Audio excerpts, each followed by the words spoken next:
All right, so good to see you back. We're back for part two, and in this one, we're going to talk about how you create tests.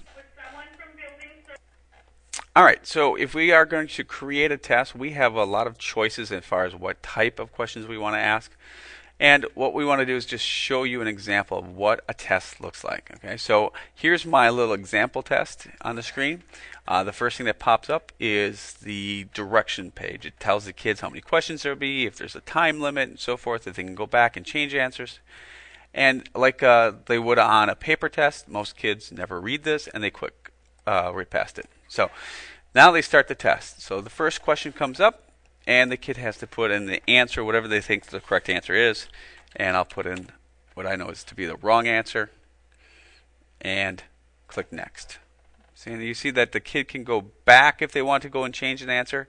They can go forward to the next question if they want. They can look at all of the questions they may have taken, they may have answered so far, so they can jump back and forth real quickly. But it's pretty much like kids are used to online. It's simply answering the questions to the best of their ability. So we'll go on with that correct answer there. And we'll take some lucky guess there. And here's a punctuation one for the English teachers out there. And I'm going to change it to make it correct. And here's one last one.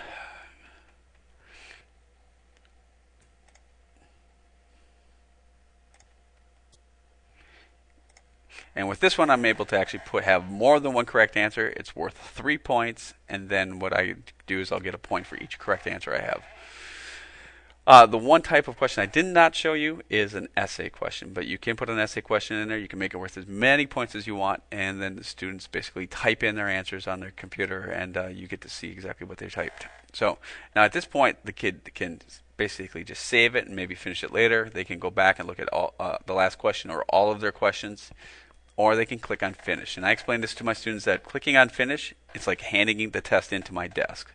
Once they click on finish, that's it. There's no going back to change anything, no matter what. So we'll go ahead and we'll click on finish. And what's nice about this program is this website is that automatically the kid gets feedback. It tells them, hey, you've passed. Okay? And then what we basically have is it shows them their answers, what they put, and then what would have been acceptable, the correct answer. So Hitler's dog's name was Blondie. Okay, it shows them they put 39 and that was correct. And if they put false, that's correct. That they got this one correct. And I got these 3 correct, of course. Okay, and it tells them right off the bat then, instant feedback, how many they got out of the total points possible, what their percent was, even how long it took them. Now, here's the nice thing about this. What this does for me as a teacher is it basically gives me instant feedback on how they did. I can find out right away what students did, I can look at which ones they got right, which ones they got wrong, and everything all at once.